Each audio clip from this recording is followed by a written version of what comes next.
Hello, welcome to my tutorial on the Brissa Bag by Shamballa Bags. It's a lovely bag to make. I thoroughly enjoyed making it, and I hope you enjoy the tutorial and have a go at making the bag yourself too. Happy stitching!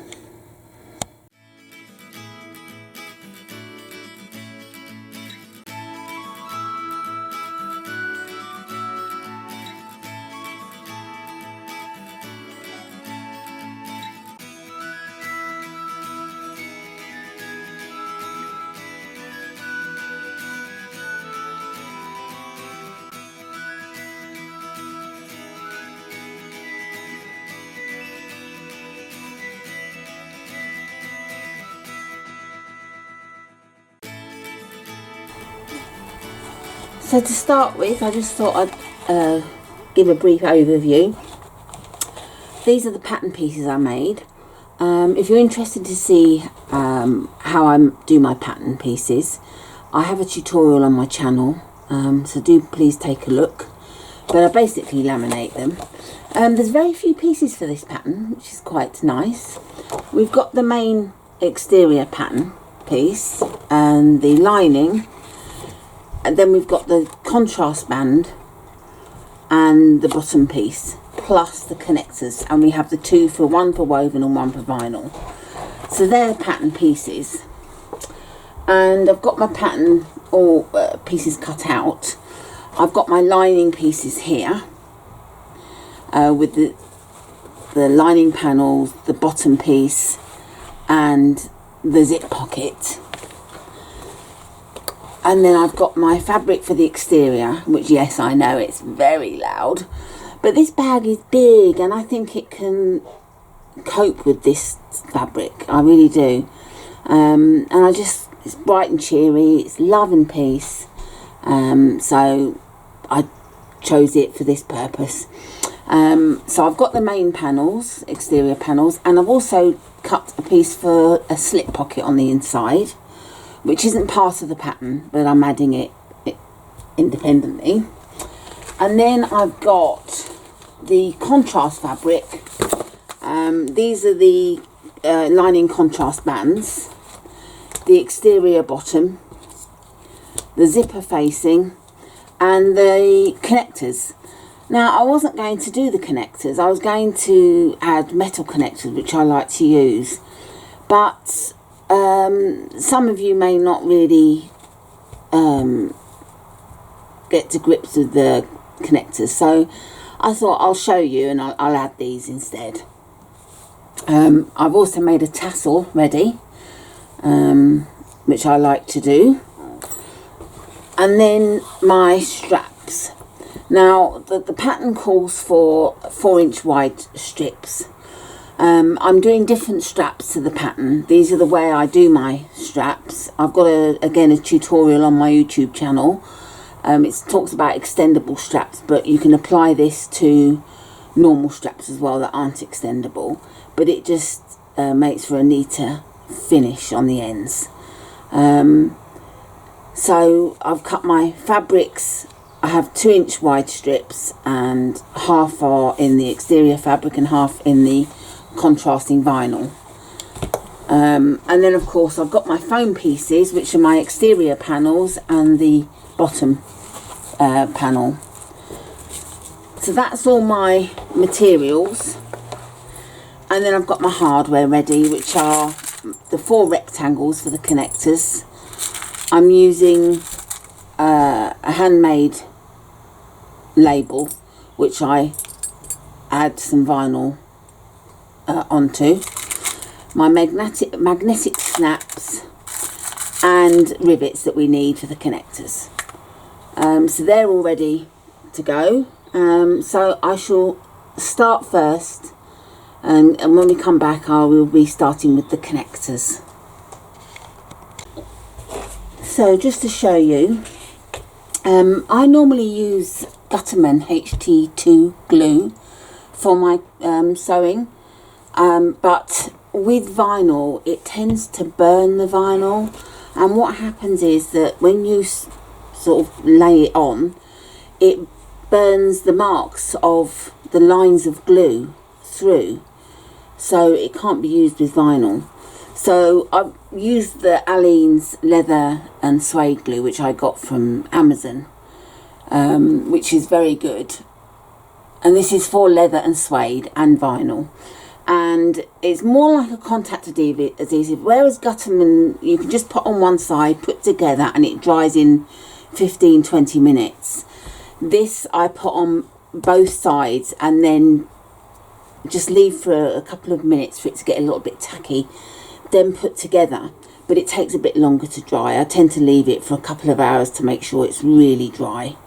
So you do have to be a bit more patient with it.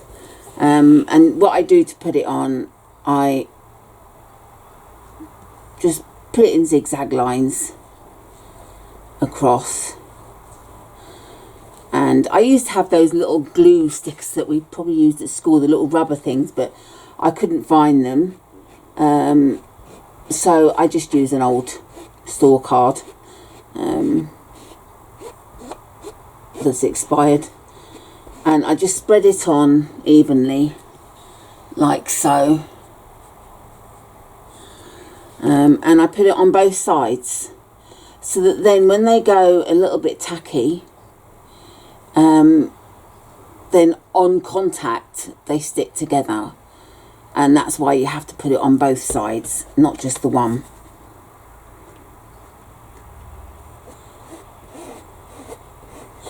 And the reason why I'm using this is you have to use a glue that stays flexible when dry and is also clear. It doesn't leave any stains, so that if you do get any on the other side, it won't be the end of the world. Like that edge there, just wipe it off and it won't leave any marks. So I just wait for it to go a little bit tacky. I've done these already, they're drying, and then once they've dried I'll stitch around the edge, and then just trim any overlap, like I don't know if you can see there, slightly over, just trim them off. So let's literally just leave for a minute or two. And it's not instant dry, so if you need to sort of slide them about, move them about, you can.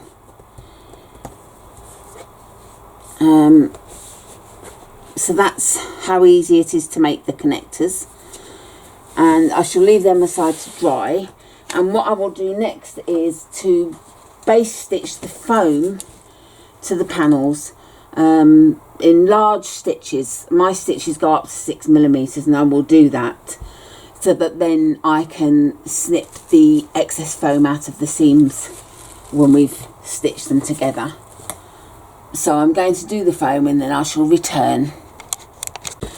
I base stitched the foam to the two outer panels and the external bottom, so they're basted, and I only did it at the sides on these, just for the ease of cutting out from the seam allowance later on. I went ahead and stitched around the connectors. What I did find was that even though I used the vinyl connector piece, they were still too wide to go in through my rectangle, and this is an inch gap, but they was too wide. If I show you on the pattern piece, I had to cut them down about 3/8 of an inch smaller to fit, and now they do. And what I did the line at 1 3/8 of an inch mark, and then once you put this on, you can't be exactly sure of where you've bent it, so I measured 2.5 inches down, so it's only 1/8 of an inch shorter, and drew a line, so it's easier then to fold down to the line. And I will add these with rivets. So I'm going to put some double-sided tape on this edge so that when I fold down they'll stay put. And I've cut holes in the lines and the circles for medical snaps, and the lines for adding the connectors, so I can draw the line. So I shall come back in a moment when I've added some double-sided tape.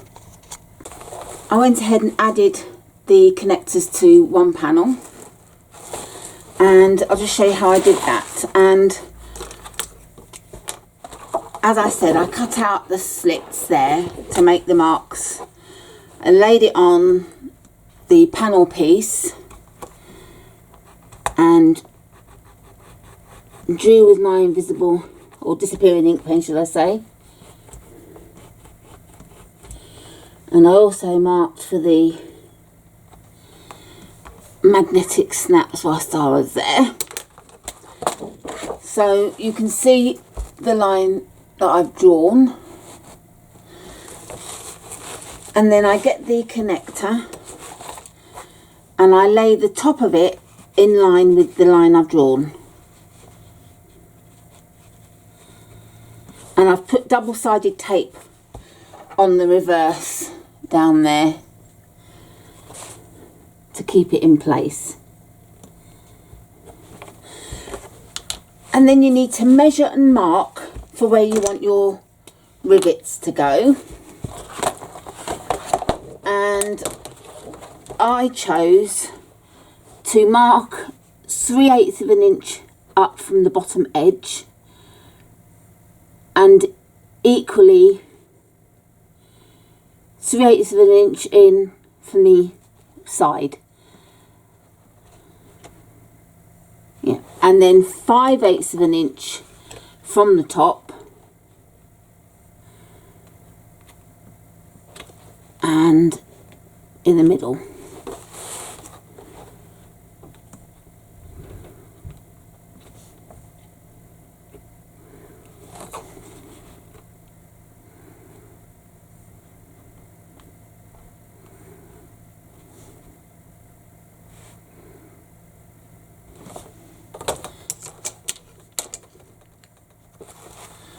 And then I get my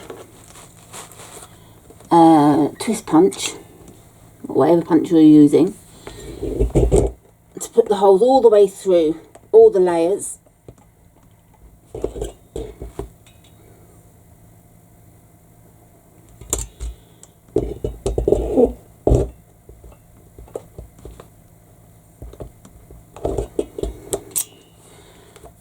Sometimes it gets stuck.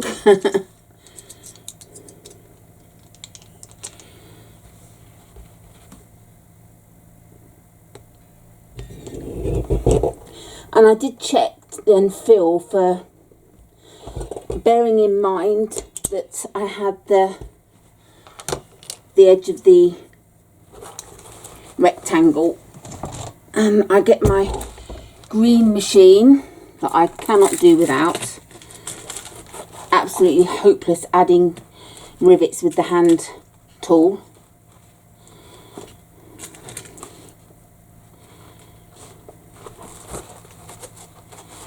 And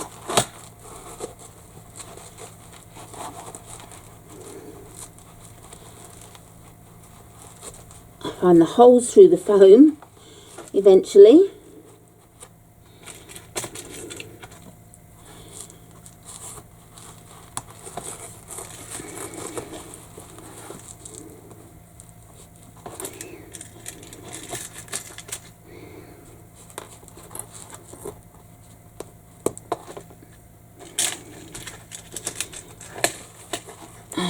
One more.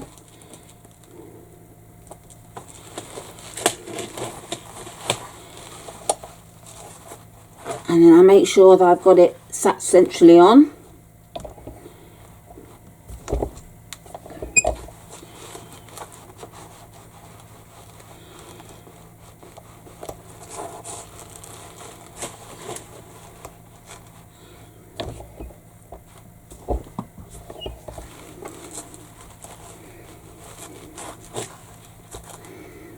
Make sure you pull the rectangle out of the way. And that's it. It's as easy as that. I'll do the same on the other side and then I'll come back. Okay, so there's the connectors added.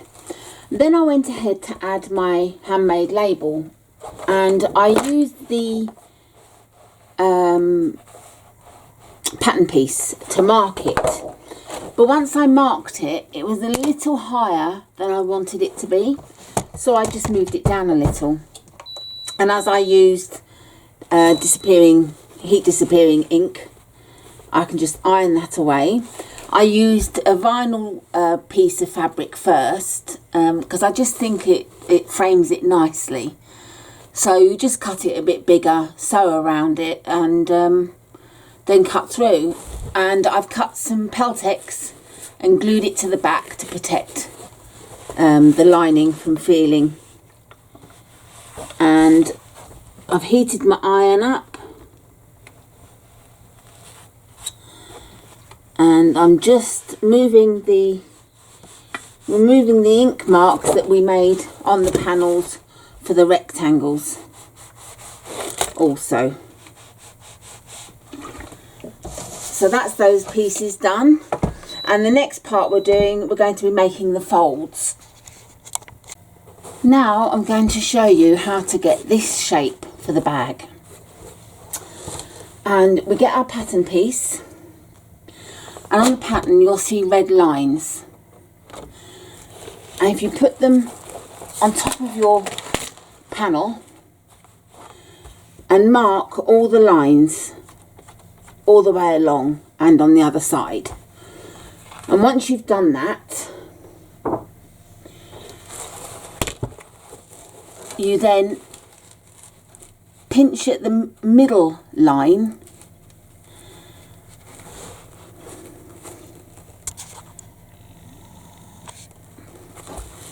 so you've got the middle line there, fold it like that, and then at the first line fold it over. It's hard to show you. I prefer to do that. I find it easier, but you may find it easier to do as the instructions say. And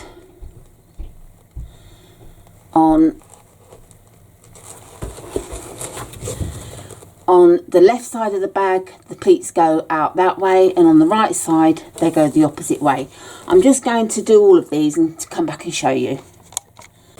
So I've done the pleats on this side and used pins at the end to hold them in place, and then on this side, as you can see, the pleats are going in the opposite direction, and we just stitch along the bottom at an 1/8 of an inch seam allowance just to stitch those pleats down. So there we have this one stitched. I have included the foam. Now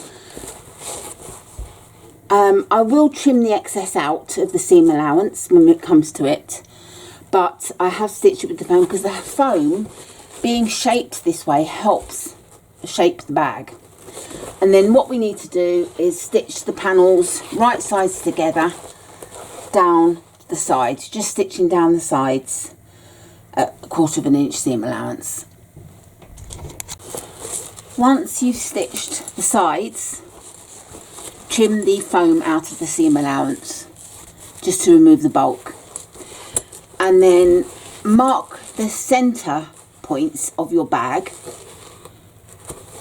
top and bottom, and then mark the center points of your bottom piece, and then we need to add them together. So we mark where the notches are that we've made,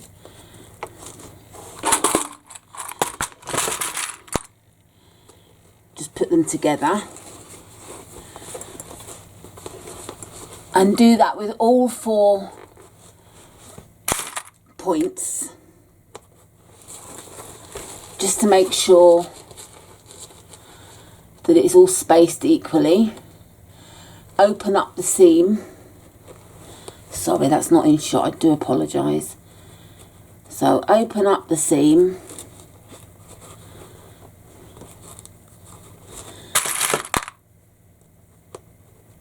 add the clip and the other end again, push open the seam.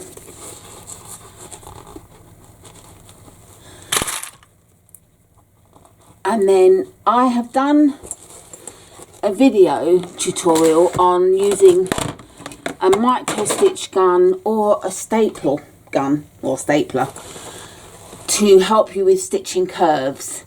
So do take a look at it. It will give you some ideas on what to do, but basically my micro stitch gun is my little lifesaver. And when there's layers of foam, it really helps to use the micro stitch gun. But if there's not layers of foam and it's not bulky, see here it's moved because the micro stitches are so long. So at this point I get my stapler out and I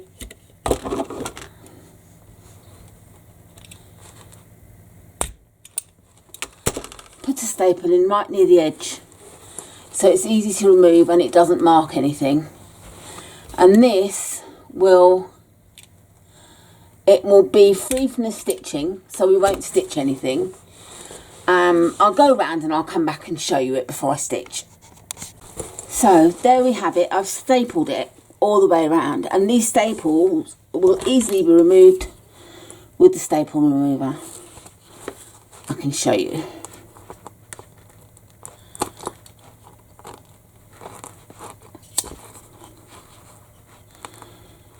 I pinched my skin with that one, but there you go. Look at the staple remover. I'll show you again. I'm keeping my hand out of the way of this end this time.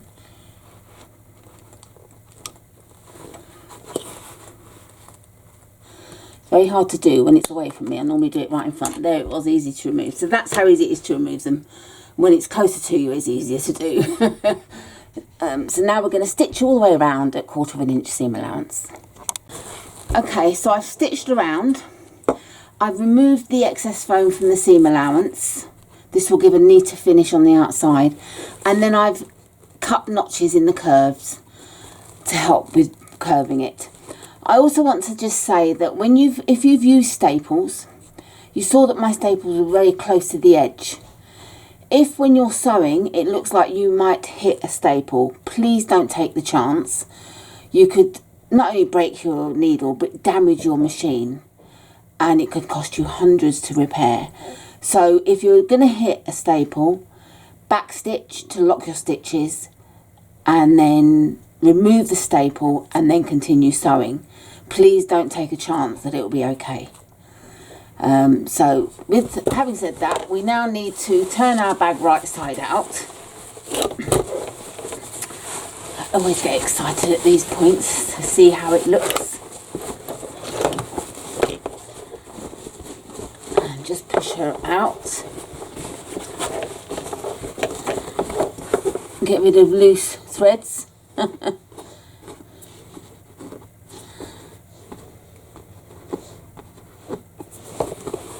And there's the bag bottom and the bag as she's formed. It's lovely, isn't it? Lovely pattern.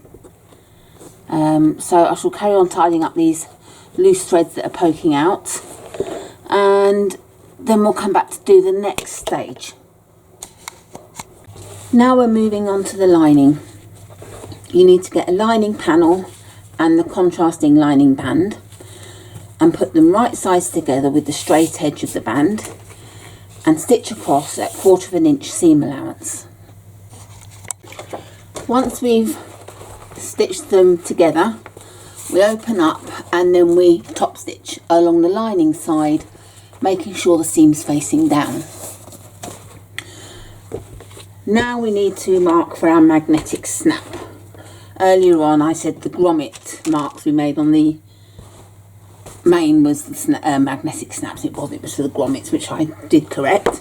Oops, being attacked. So we use the contrasting band piece, pattern piece, line it up, and I punched a hole in mine so that you could I could mark the hole.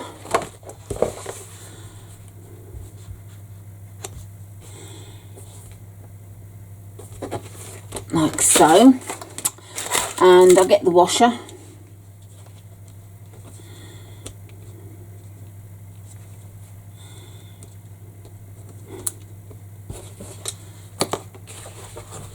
And mark the lines for cutting the holes.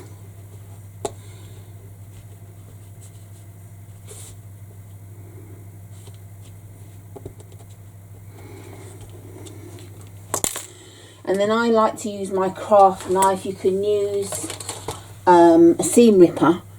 If you're worried about going too far in, then the best thing to do is lay it flat rather than holding it up. Is to lay it flat so that you've got more control to just gently slice. Whereas if you've got it up and you push it in, there's a great risk of really going too far. So just do this way.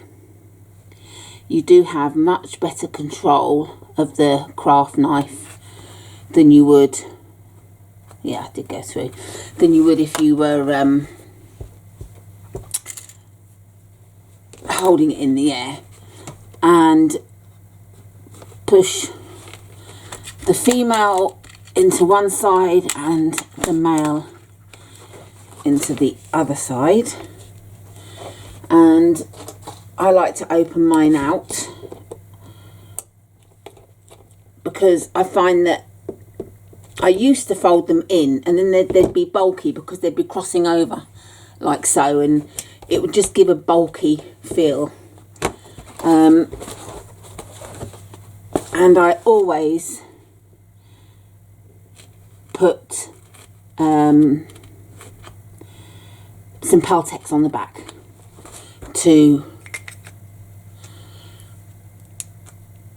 give a nice feel on the back so that it's not padded and bulky.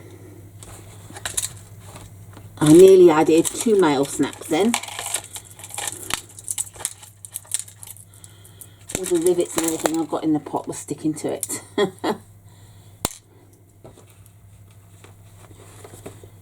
So yeah, do make sure that you're using the opposite female and male snaps, not the same.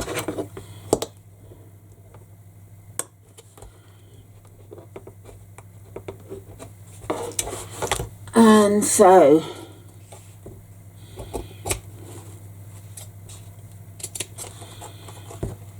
I always keep scrap pieces of Peltex handy.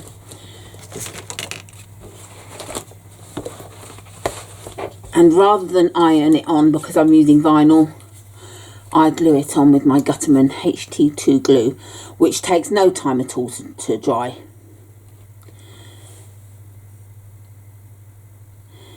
If you go off and have a cup of tea, by the time you've had your cup of tea, it's touch dry at least, where you can work with it and not worry about it coming off.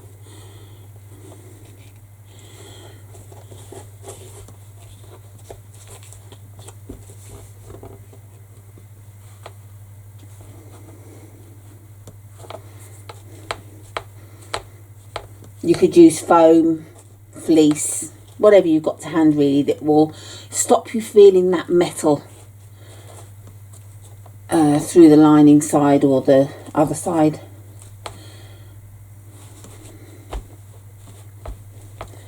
So there we go. I shall wait for this to dry and then I'm going to come back and I'm going to do the slip pocket and the zip pockets. I'm going to make the slip pocket first, and I'm using the external fabric just as a bit of contrast inside. And I've done a piece of fabric that's 12.5 inches wide and 11 inches high, so that it's going to be quite a wide slip pocket but not too deep. There's nothing worse if you've got a deep slip pocket and you're trying to fill for your phone, etc. So what I'm going to do is fold them right sides together, stitch 1/4 inch seam allowance and leave a 2 to 3 inch gap. If you're using directional print fabric, make sure that you've got it the right way when you cut it. Once you've stitched around, you need to snip the corners so that you get a nice pointed corner. And I double stitch, when I get to the corners, I double stitch to reinforce them.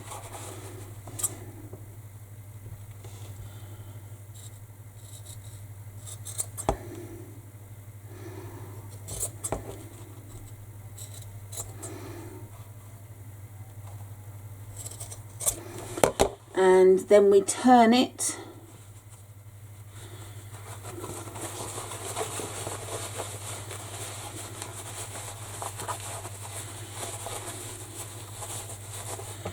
better turn my iron on and push all the corners out.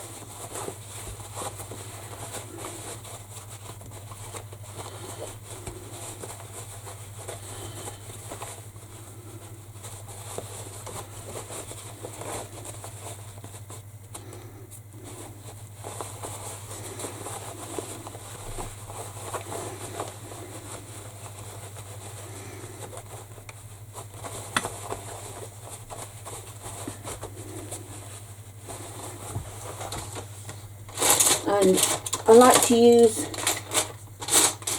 something to push the corners out. I've got a wooden dowel here that's rounded and not sharp. And I gently tease the corners out. You can't go all rough and harsh because you'll just push through to the other side and create a hole. If you did do that, then just turn it the right side out and just stitch it closed again. So that's the corners pushed out, and now I'll get my woolen ironing mat. And the thing I like to do, if you just iron flats, then you're going to iron the seams in a bit like that, in on itself. It likes to fold in on itself. So what I do is open it up and just iron across. And it doesn't matter that you're ironing the fabric open and making creases, because you're about to iron that flat. But it really is important just to stop these seams from curling in on themselves. Like so. And then flatten them out.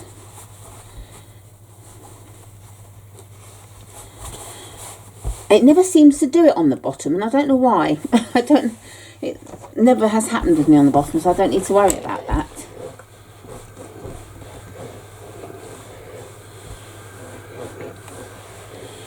And I make sure that the bottom seam is folded up and ironed so that it's nice and straight and easy to stitch closed, like so. Now I've used print fabric, and if you look, the words are the right way up, but if I turn over, they're facing down. If you were really worried about that, you could do two separate halves of fabric so that they were both the right way up, but I'm not fussed about the inside because you won't be able to really tell because I'll be stitching pockets in. Just make sure, if you've done it like me, that you do put the right side facing out. So we're going to top stitch now across the folded top. I top stitched across, and then what I did was I turned this upside down. I found the center point of the across here, which was in line with the magnetic snap. I found the center point of the pocket and I drew a line down the center, and I put it an inch below this line, made sure it was straight, and then pinned it. Once I pinned it, I remeasured because it can move slightly. And before now I've stitched a pocket on and looked at it and I've seen that it's gone a bit skew-if, and it can only be literally 1/8 of an inch off, but it looks really bad. It's amazing how bad it can look, just that tiny amount. So I make sure I check and recheck, measure and measure, make sure that the distance between the two pockets and the edges, between the pocket and the two edges, is the same, and so on.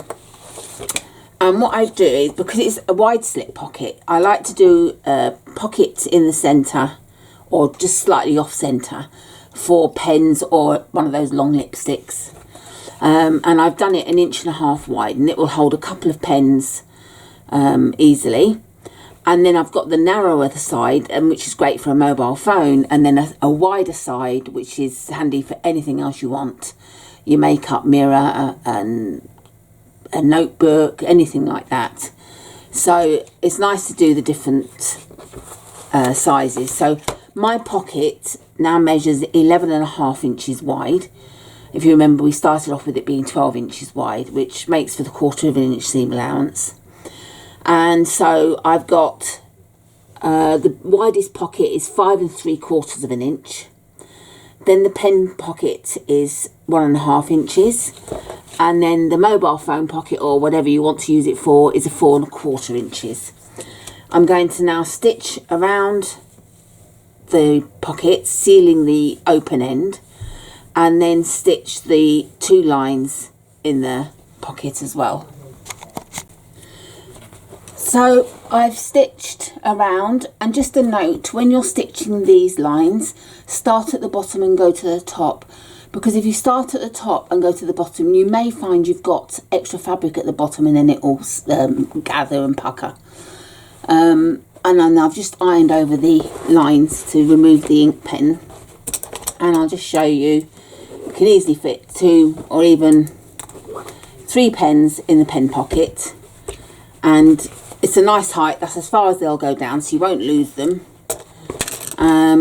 And then obviously your mobile phone in there, which, oh, I do have my husband's to hand actually, which fits in there nicely.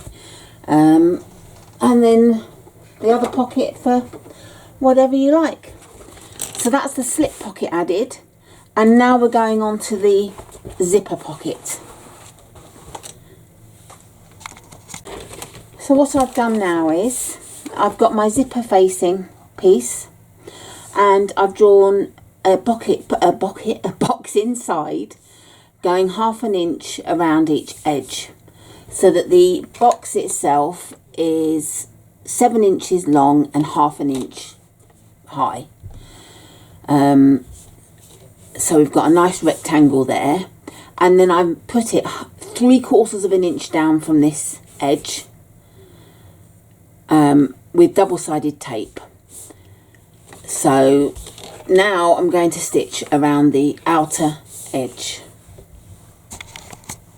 So I've stitched around the outside edge, and by the way, if you want the tutorial for this pocket, it's on the Shamballa group, sorry, not the group, the Shamballa Bag website, under the tutorial sections. So what we want to do now is to cut out the fabric from inside the stitched box. And I go up to about 1/8 inch seam allowance around the edge.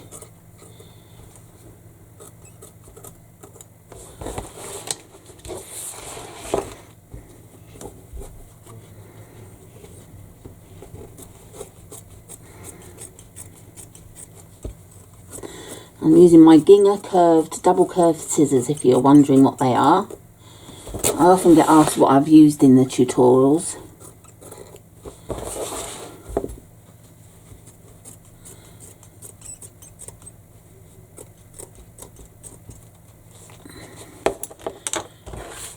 So that's the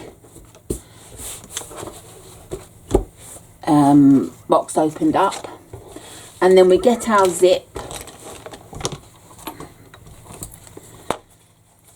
and I like to put double-sided tape on the edges of the box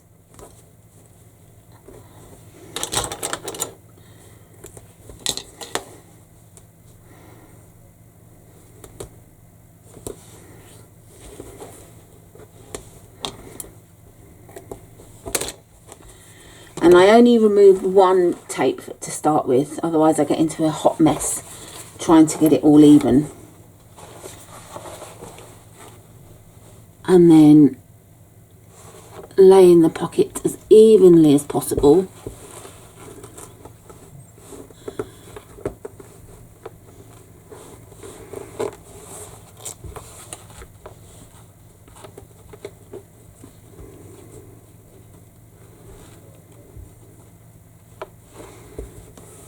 Like so. And then once I'm happy with that, I can then remove the tape from the other side.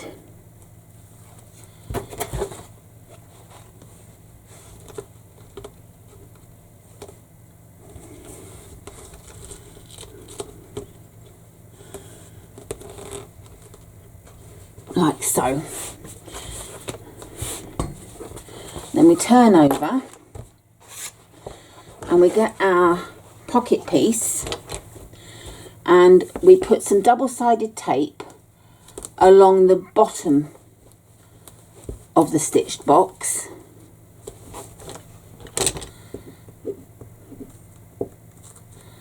To begin with.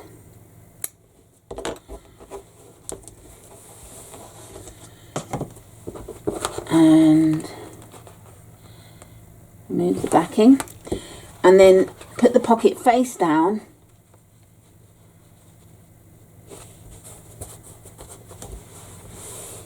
like so, and making sure the pocket stays facing up. We're just going to stitch along the bottom row. So I've stitched along the bottom row, and now we turn over, bring the pocket down, finger press it, and then put some more double-sided tape along the top of the zip.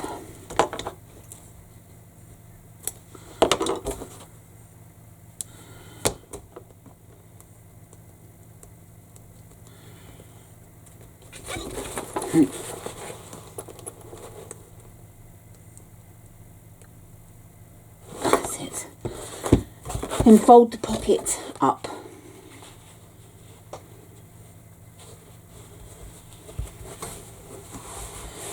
Like so. And now we take it back to the machine, stitch the side along the top and down the side. We've stitched all the way around the box. All we need to do now is stitch the sides. So I've stitched the sides, and that's your pocket made. All that's left for me to do now is to put my personalised label along the top here, and then we'll come back. The next thing we need to do is to do as we did on the outside bit by doing the pleats. So to do that, I've done on the left side, right side, the pleats go outwards, and on the left side they go outwards that way. So what I do is I pinch in the middle line and then fold at the crease and then pin it.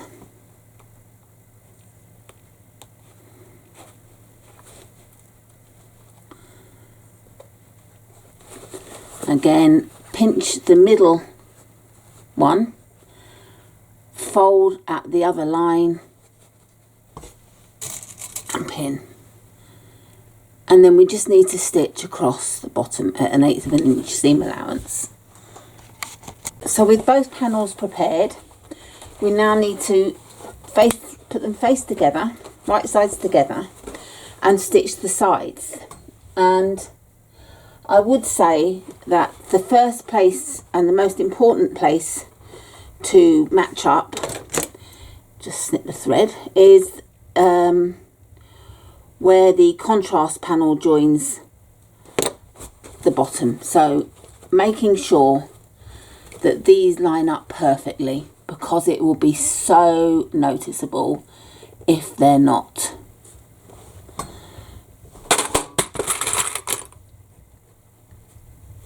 And then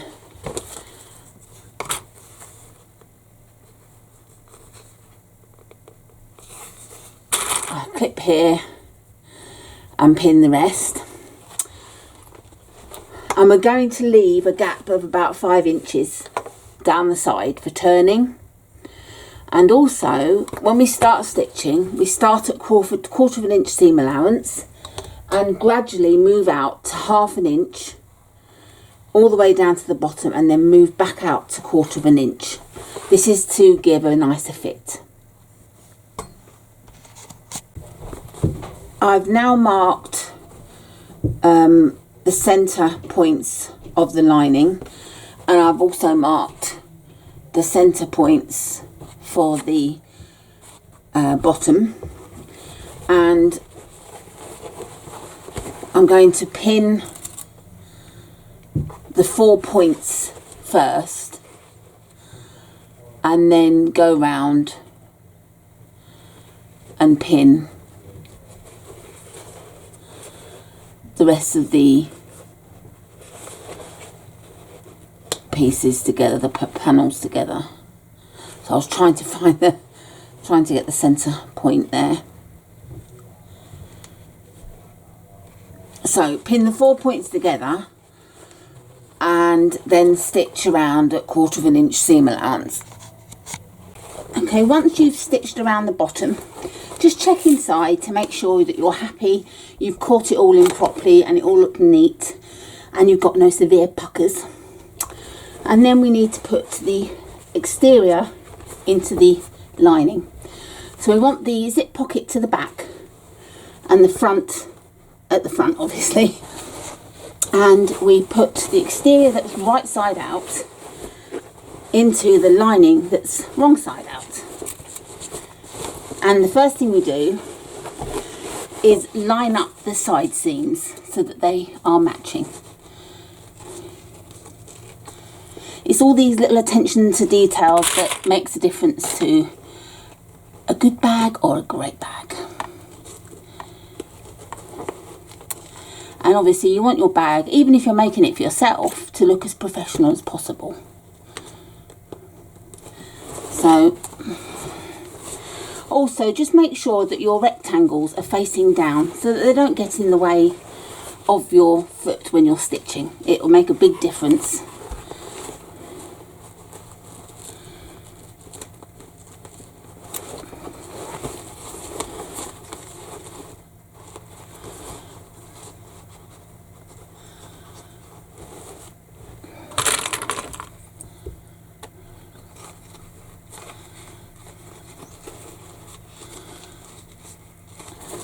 And now I'm going to clip all the way around, matching the curve as it goes. So I've aligned the seams and I'm going to stitch around the top at 3/8 of an inch seam allowance.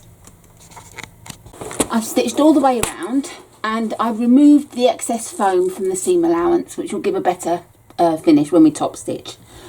And all we need to do is turn it through the opening at the side, which I'm going to do, well, I'm going to get my husband to do because I struggle with my hands, and come back.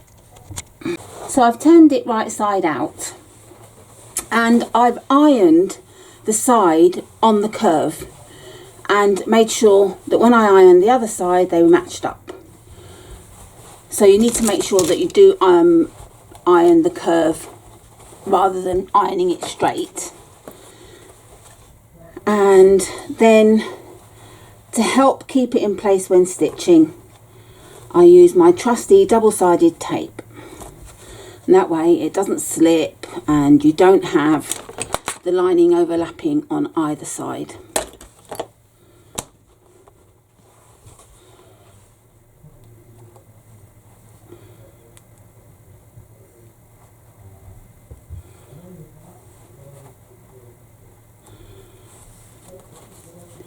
And this is where I take my time to match up the edges.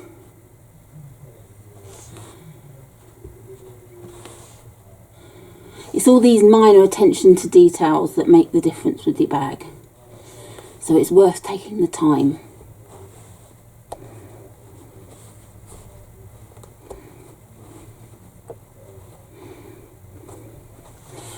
Like so.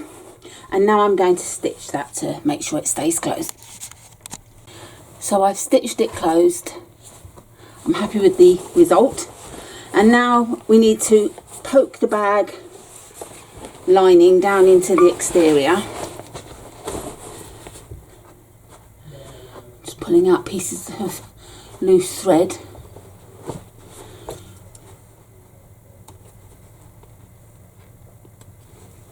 And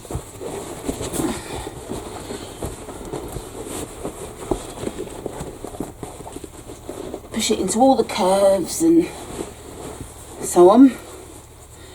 And as you can see, it's wanting to roll. The line vinyl automatically wants to roll to the outside. So you just need to roll it so that it behaves. And again, I have done a tutorial on how to do get great results with your top stitching. So do take a look at that on my channel to see how to get brilliant results. So I'm going to go off and top stitch this now and come back. So here's the bag finished. I top stitched it. I'm happy with the top stitching. And I'm going to show you a different method for making the strap. This is my first strap that I've made for it. And as you can see, there's no raw ends at all. So there's a link to my tutorial that I've placed on my channel. So have a look in the video description for the link on how to make this strap. I shall return when it's the final strap's finished. So here's the sealed end straps. It's nice that you've got no folds or edges, and all I need to do is add the rivets as I did on this side. And to do that, I just measure, and I start by measuring 3/4 of an inch down from the folded edge, and then 1/2 an inch down from the dot I've just made. I always make sure that all the measurements are exactly the same, so they look even.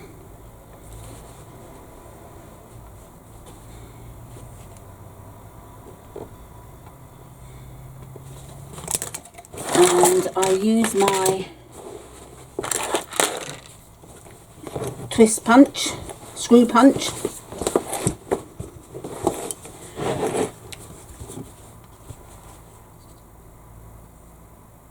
and I go in at the dot.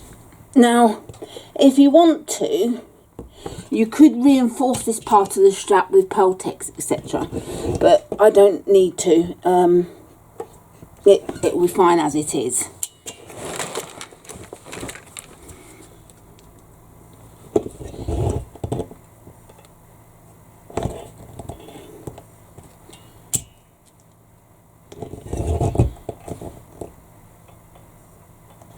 Right, so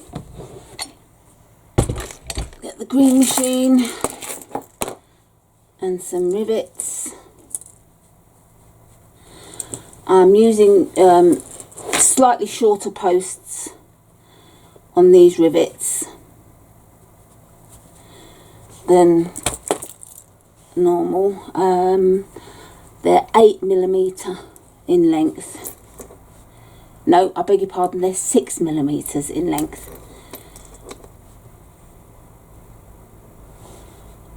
So 9mm cap and 6mm posts.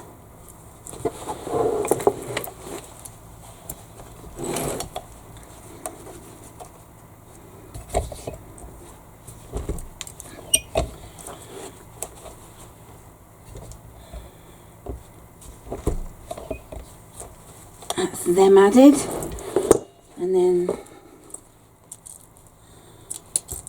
the same on the other side.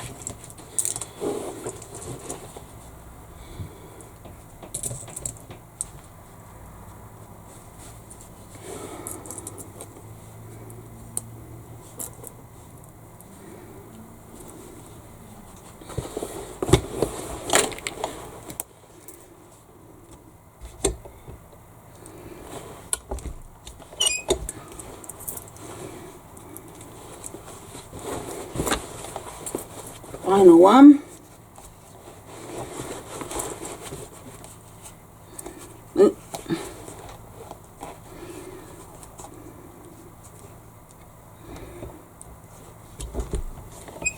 There. And that's the straps finished. Hope you enjoyed this brief tutorial and apply this method for your straps. See you again. So here's my bag finished. I did choose not to add the magnetic snaps here.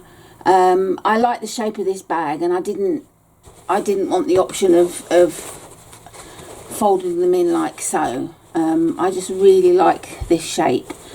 So it's up to you whether you do. I forgot, because I wasn't adding them myself, I forgot to mention them. So I will have added a note onto the screen to say to add them at that point.